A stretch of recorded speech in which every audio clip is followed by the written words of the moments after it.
Ingeta, Ingeta, Ingeta, Ingeta, Ingeta, Ingeta, la famille. Bokota, Bokota, Bokota, Bokota. Awa, dossier sur dossier, matière sur matière, makambo sur makambo, la famille. Kola la kola mukana ya somo, kola la kola mukana makambo, kola la kola muka na mokili mawate. Bande konanga ezo sala pasi, pasi mingi na motema, ezo sala pasi, pasi ya makasi, ezo sala pasi, pasi penza ya kosakanate. Kane to yebisaka bino toujours et encore, tambola na yo mokili omona makambo, tambola mokili omona ya somo, tambola mokili bande konanga o sentir que non makambo ezali dossier ya kosakanate, ezali dossier sur dossier, affaire sur affaire, na ndenge moko ya pas possible. Grande ma joie de vous retrouver encore cet après-midi, surtout sur notre chaîne Étoile Lune Inès TV. Salut, salut chers Bouchou, salut chers abonnés, salut chers connaissances, salut surtout les amis de Étoile Lune Inès TV. J'espère que vous allez bien. Quant à moi, je suis bien, super bien par la grâce de Dieu. Chers Bouchou, chers abonnés et chers connaissances, yalelo toye bandekonanga na sangomoko ya pasi, sangomoko ya mawa, sangomoko ya kolelisa, sangomoko ya kosala pasi mingi na motema. Bandekonanga lelo na ye na dossier ya papa na biso Matou Samuel, na bandi ebele ya batu bayebi le frère Matou Samuel, ebele ya batu bazala beni na banzembo ya frère Matou Samuel, ebele ya batu bazala penza babika na bibela bela na nzela ya banzembo ya papa na biso Matou Samuel. Lelo oyo bandeko nanga toye na sango moko ezo sala nga moko pasi na motema, esalinga pasi ya makasi bandeko nanga, yango na kolinga to partager sango wana na bino ensemble. Mais avant na ya kokota na mozindo ya mwa makambo na biso ya lelo, ekozala malamu et encore malamu mingi na ya nanu ko sensibiliser bandeko na biso nyonso ya sika. En tout cas, si c'est la toute première fois ya kokota penza na chaîne Abiso, chaîne moko kitoko, chaîne yaba analyse somo, chaîne moko yaba information pas possible. Je vous prierai surtout de vous abonner massivement. Abonnez-vous. Cliquez aussi sur la cloche de notification pour surtout recevoir les nouveautés de notre chaîne. Aimez la vidéo, la famille, commentez et partagez. Et ko salabiso oyo penza tolobaka na biso chaque jour, chaque minute et pourquoi pas chaque seconde. Tokos makasi. Bambote nanga na yemoko linda bukulu ya balinda, bambote na madame Gracia Mpoyi, na pesi bambote na mama Lisi Pito ya balisi, bambote nanga na mama chérie, mama d'amour, mama Eugénie Zemanga. Na pesi bambote na yemoko Franes NM, Franciel NM, et pourquoi pas leur tonton international, tonton Amos Kazadi, et sans oublier madame Naz Kazadi. Bande konanga ekozala malamu et encore malamu mingi to landana no sports tozozonga sima pona koya ko continuer analyse na biso kaka ndenge esengeli na ndenge moko ya kitoko. Année ya sika, solo ya sika, agrandissement des troisième jambe, qui mobile salakate, beza mukie, mama azo sepelate na mbetu, na gavke, la muki, feti zongi, ba mama ona ba problème ya mabota, myome, fibro, trompe, kiss, règle abondante, ménopause, ata, okomi na 65 ans, mama, okobota mwana, yoka bien, dépression, maladie mentale, autisme, ata mwana alobakate, mokulu makasi, tope alalakate, tozali na solution, na gavke, bona loposo, totikali simate, bergete, babengi nduta, bouton, tache, 5 jours ya bamba, hoteli lokola lilala, teint uniforme, tozali na gamme complète, ya kopakola, ya injection, ya comprimé, ya suppositoire, esengo ezali, mama, olingi ovindisa dolo pesima, sans opération, benga biso na lombango, papa, mama, yo oyo otungisa mami na maladie, hémorroïde, interne, topé, externe, yoka, na 2 jours malamu ya bamba omoni changement ya solo et bongo ona bokono ya diabète AVC tension topé obésité Gavker Golo solution perte de poids naturellement au kokota salle de sport teo na kisi ya comprimé pe injection na Gavker ozongi mobimba ba produit na biso ezali 100% naturel et salemi na ba plan na industrie ya Allemagne pe Angleterre na Gavker oko sepela. La santé n'a pas de prix, la famille, quand neto yib sarabino bate la santé na yo, soki oko bate la santé na yo te, mutu moko te, akotikala ko bate la santé na yo te. Yango isa toujours ya mutu en tant que mutu, omoni te na nzoto na yo, ozomi yo ka bien te, malamu benga Gavker na lombangu, aya kosunga yo, na ndenge pe na système moko ya kitoko penza mingi makasi. Good news, bonne nouvelle, sango ya malamu abari njema. Gavker aye na ba solution ya makasi ya o etali makamba kobota.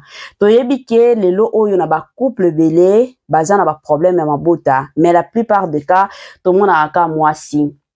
Omona ba famille komi koloba famille ya mwasi bazana kindoki mwasi oyo azokoka kokanga zemite mwasi oyo mataki kitaki ezalaka ka bongo yango bandeko nanga ka ndenge ezalaka na ye penza na système moko bien na système moko gu na ye koyebisa bino abari njema bandeko nanga na ndenge moko ya malamu Gavker ba solution ya makambo ya mabota ezali kande toyebaka biso nyonso ezana bato mosusu tomonaka na ba filme omona bazoloba makambo kolongola maki epa ya mobali basangisa na ya mwasi esala mwana tomona ka bana mosusu bakolaka na ba machine tomona ka pe ba femme porteuse ba solution wana ekomi na Gavker na ndenge moko ya kitoko soki oza besoin na ba information ya malonga oza na besoin oyeba makambo ndenge ezo salema ekozala malamu benga Gavker na ba numéro oyo bozomona ezo défilé ezo sala ba défilé na ba bande d'écran.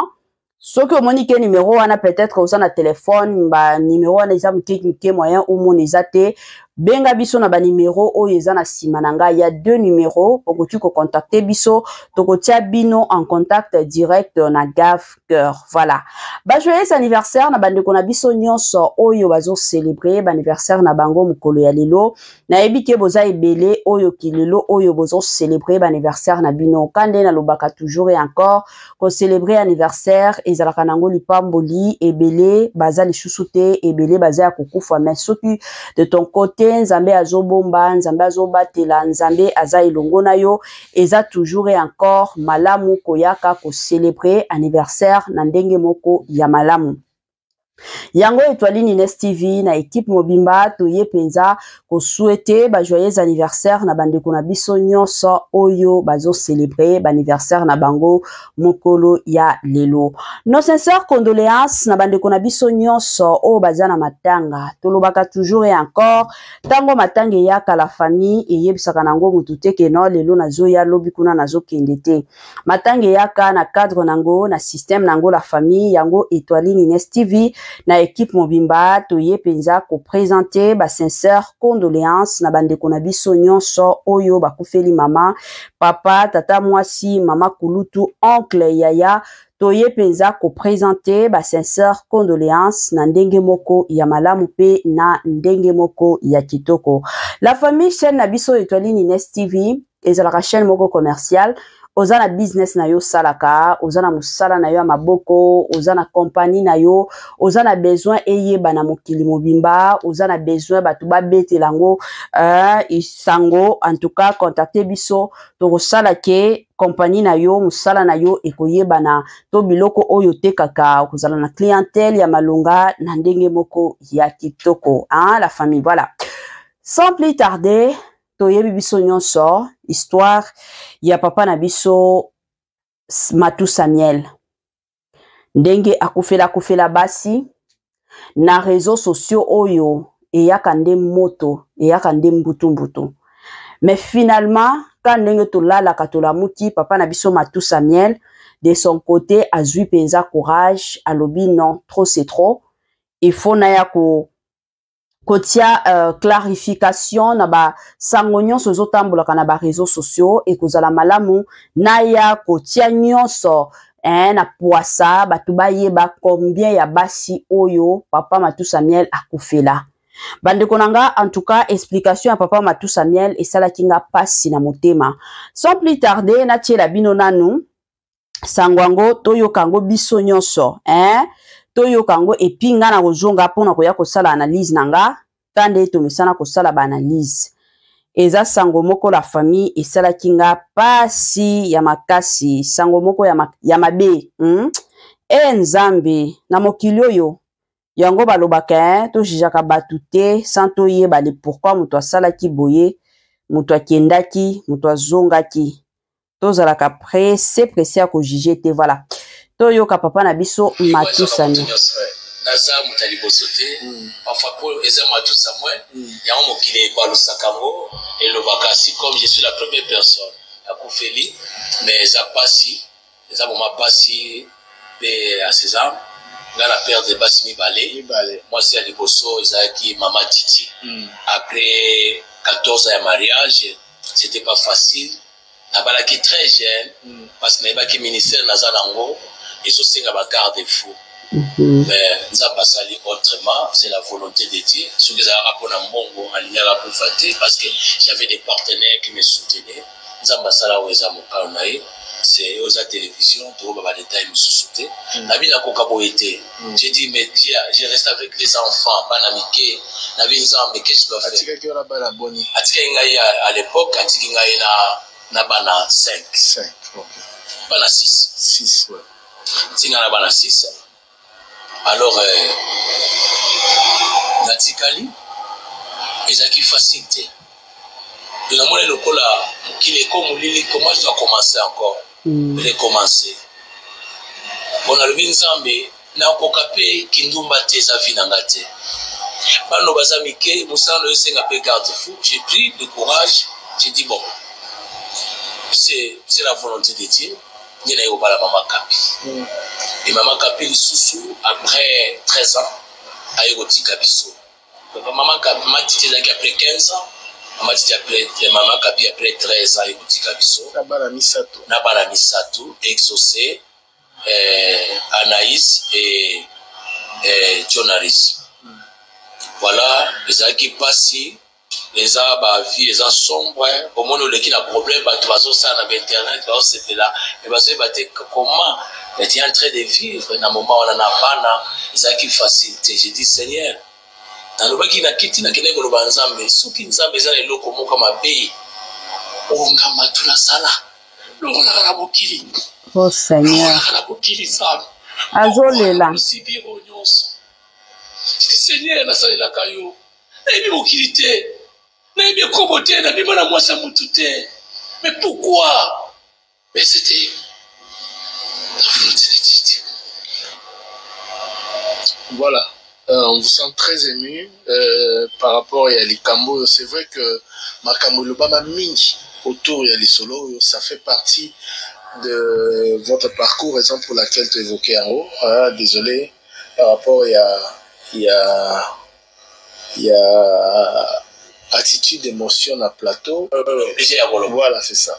En plus, il voit ça comme naza mutali bosote parfois pour eza Matou Samuel ya mokile balusakango elobaka si comme je suis la première personne à kufeli mais eza pasi eza moma pasi pe à César dans la perte de Bassimi Balé moi c'est à Liboso eza qui Maman Titi après 14 ans de mariage c'était pas facile nabala qui très jeune parce que n'avait pas ministère nazalango et so singa ba garde-fou. Mais Nzabasali autrement, c'est la volonté de Dieu. Ce que ça rapport à Mbongo, à l'Inara pour fêter, parce que j'avais des partenaires qui me soutenaient. Nzabasala ou Ezamokaonaï, c'est aux télévisions, tout le monde détail me sous-souté. La vie n'a qu'au cabo été. J'ai dit, mais Dieu, je reste avec les enfants, Banamike, la vie mais qu'est-ce que je dois faire? Atika à l'époque, Atika na bana 5. 5, ok. Bana 6. 6, ouais. Atika na bana 6. Alors, Natikali, ils ont qui facilité. De la monnaie, le cola, qu'il est comme Lili, comment je dois commencer encore? Recommencer. On a le Binzambe, na kokape kindumba te za vie na ngate bano bazamike musano yosenga pe garde fou. J'ai pris le courage, j'ai dit bon, c'est la volonté de Dieu. Nina yo bala Maman Kapi. Et Maman Kapi sous après 13 ans a eu petit kabiso. Donc Maman Kapi m'a dit après 15 ans, Maman Kapi après 13 ans a eu petit kabiso. Na bala misato exaucé Anaïs et Jonaris. Voilà, les qui passent, les a vie, les a sombre, au moins le qui a problème, tu vas ça dans internet, tu vas se faire là, mais parce que comment tu es en train de vivre, dans le moment où on a pas, les a qui facilité. J'ai dit Seigneur, dans le moment qui n'a quitté, n'a qu'une école banzambe, ceux qui nous ont besoin de l'eau comme un pays, on a matula sala, l'on a la bouquille, l'on a la bouquille ça, pourquoi la possibilité on y Seigneur, na sala la kayo. Na ibi mokilité. Na ibi koboté, na ibi na mwasa mututé. Mais pourquoi? Mais c'était la volonté de Dieu. Voilà. On vous sent très ému. Voilà. De retour la famille.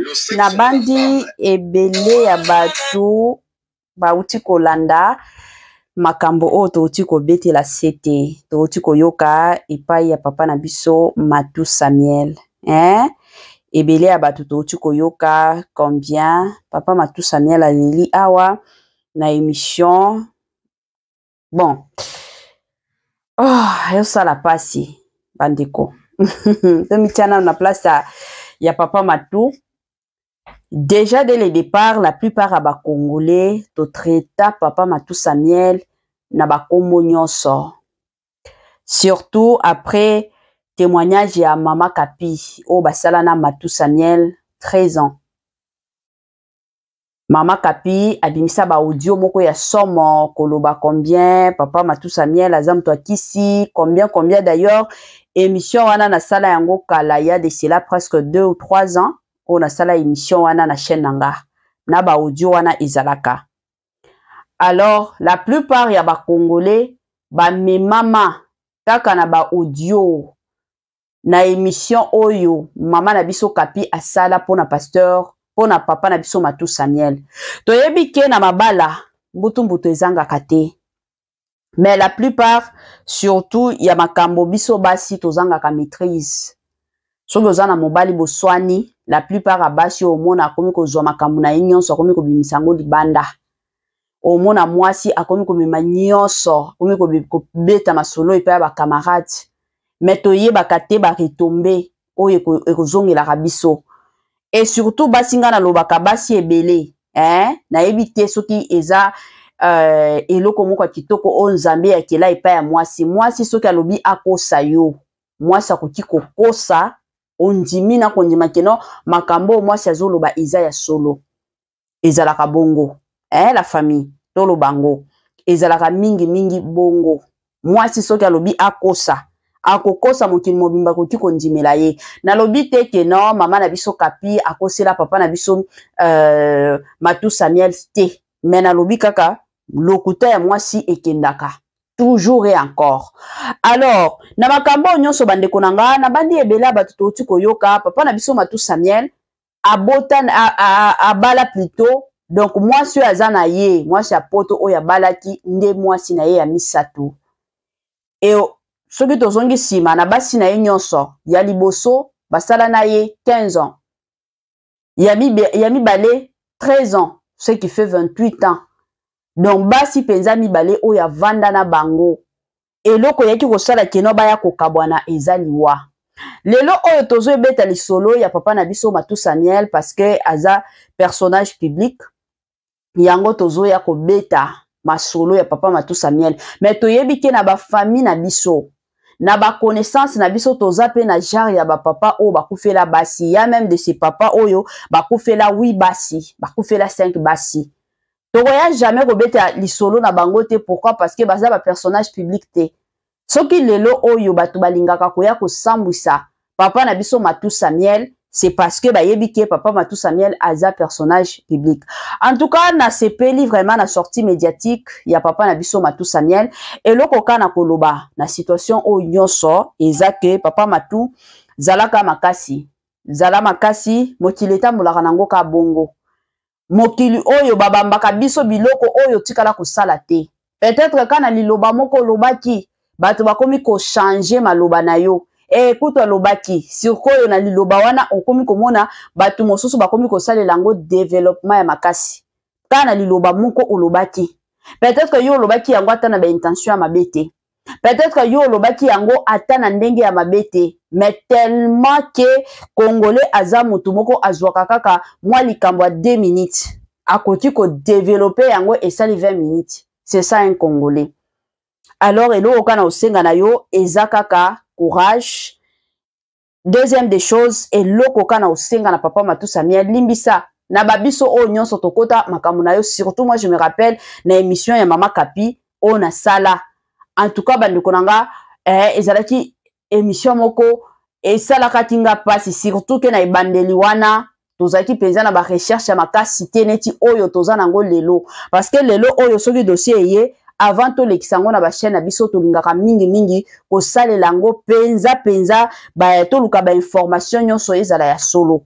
Mais to sala na biso na bata wana parce que ozana besoin de visibilité, ozana besoin émission na yo pe epanza na mokili mobimba. Eza bongo. Mais lelo oyo toyebi te makambo o Papa Matou abimisi eza ya solo to eza ya lokuta, mais ye moko kaka nde ayebi na nzambe na ye. Quand la Bible yebisaka biso ne juge point afin que vous ne soyez pas jugés. Nakoti jamais ko juger Papa Matou Samuel parce que na yebi te alliance ya ye na nzambe. Ndenge toza boye mutu na mutu asala ba alliance na ye na nzambe, nga na za boye na sala ba alliance na nga na nzambe. Yo ozolandanga ozana ba alliance o sala na nzambe, donc na se ya moi mutu na mutu asala alliance na ye na nzambe. Eza mwa bongo. Donc na minute oyo Papa Nabiso Matou Samuel azana bana 9. Toyebi te na mwasi na ye oyo ya misatu soki basi baboti. Mais c'est là ba recherche na biso ba information na biso nanu ba confirma biso te. Donc toyebi ka keno Papa Nabiso Matou Samuel aza na bana 9. Na bana 9 wana abala basi misatu basi mibale bakufa. Eza te keno a divorça nde yake ko bala mwasi mosusu nde to mona ka batu mosusu a divorcé mwasi na ya liboso pour que amona ki moi sœur moko boyaza na poto a divorcé nanu pour que abala mwasi mosusu. C'était pas le cas avec le frère Matou Samuel. Donc ye pona ko bala abandozela mwasi akufi alendi ya kokota lisusu na libala lisusu. Eza mwa bongo. Eza na parti moko oyo na sepela kinango o Papa lobi na sala ekobo te. Na bima na mwasi ya mutu te. Hein? Ba papa, bino bozolandaka ngai. S'il vous plaît, je sais que vous êtes nombreux. Oh bolandaka mama Étoiline. S'il vous plaît, ba papa. S'il vous plaît, mwasi ya batu, mwasi ya libala. Babimaka na yete. Mwasi o yebi ke mwasi wana zalaka marié. Okoti jamais kobimana mwasi wana te. Pourquoi? Parce que basi wana bazalaka na malédiction ya makasi kolekata mwasi oyo azana ndako ya libala te. Basi ya mabala yo mobali osi obali okoki jamais kobima na mobali na mwasi ya mutu oyo pe azana ndako ya libala okoki jamais kobima na yete. Eza ba malédiction yango bomona ba papa ebele ngana lobaka toujours ba papa ebele bakufaka avant basi. Eza na ba papa o ba osala musala makasi basi basungaka bango te, mais eza pe na bikota kota o mibali ebele bakota ozo bima na mwasi ya batu oyebi te ba milimo nini mwasi wana atambolaka nango, parce que tango azalaka na mobali na ye na chambre tango bazalaka na mbeto oyeba te milimo nini oyo ebimaka na zoto mobali na ye ezokota ye pa na ye. Siko basi ya bongo aza mwasi o babala na mbongo, mobali penza afutela mbongo, mobali penza abimisa mbongo na ye keno na bala mwasi oyo. Siko na ba famille deja ya mwasi wana, na ba famille ya mobali wana eza na ba loi o deja ba déclara na ba famille na bango, eza na makambo o baloba na ba famille na bango. Siko tango yazo bimisa dot na ye wana, na dot na ye wana eza na makambo oyo deja ekotaka epa ya mwasi o ezalaki ya famille na bango. C'est pas pour rien o to mona ka mwasi soki abali a changeaka directement kombo na ye azui kombo ya mobali na ye, donc andimi ba milimo nyonso ya famille mobali na ye siko yo oza na yo na mwasi na yo na ndaku ole partageaka ba milimo na yo na mwasi na yo oke ko bima na mwasi mosusu o déjà zo partageaka ba milimo ya mabe na mobali na ye to mi batela et kozala toujours malamu. Je n'encourage pas que non mibali bo sala ka kindumba. Nazo encourager te. Ezala o na bimaka na mwasi moko o yaza marié te. Soki osi obali zala concentré na mwasi na yo, zala concentré na famille na yo, zala concentré na bana na yo. Eza bongo. Soki omoni ke non yo penza soki ato obali e kozala ka bobulu na mobulu malamu obala na yo te. Yango bongo na bato ebele bazo kokufa na ba maladie o tokoti ko mentionner awa te. Kokobala eyaka na stabilité ya makasi surtout côté ya mibali. Soki botali bien eza na mibali mosusu oyo aza na 45 ans na tikala kobala te. Mais au mona vie na ye eza kaka ya kotelengama. Au mona ta elateli na ye azaka na bilamba malonga te. Au mona ta musala koti kozala musala bien. Bazo futa ye mbongo ebele na chaque fin du mois. Mais eloko ya kosala malonga eza te. Le jour kaka koya ko se décider que non abala. Au moins na pe mutuana na vie na ye changer na makambo na ye changer. Pourquoi? Parce que abali a juste stabilité na vie ezalaka bongo wana ezaka conseil nazo pesa bino ba papa.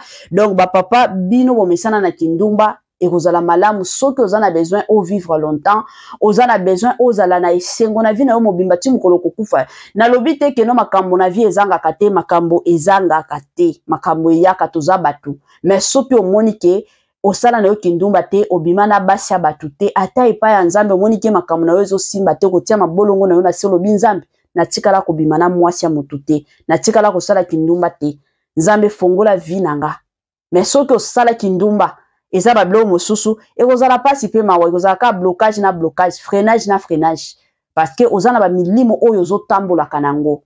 Je suis sûre et certaine que toyokani na bandi pe que ba papa ebele ba kosilikela mama etoaline te ezaka conseil en passant soki pe osala yango dans le passé kozongisa kango lisusu te. Voilà, la famille tokomi na mwa suka partage na biso kande na lobaka toujours et encore biloko kitoko e umila kanango te. Permettez-moi surtout de vous dire bye bye bye et à la prochaine. Ciao.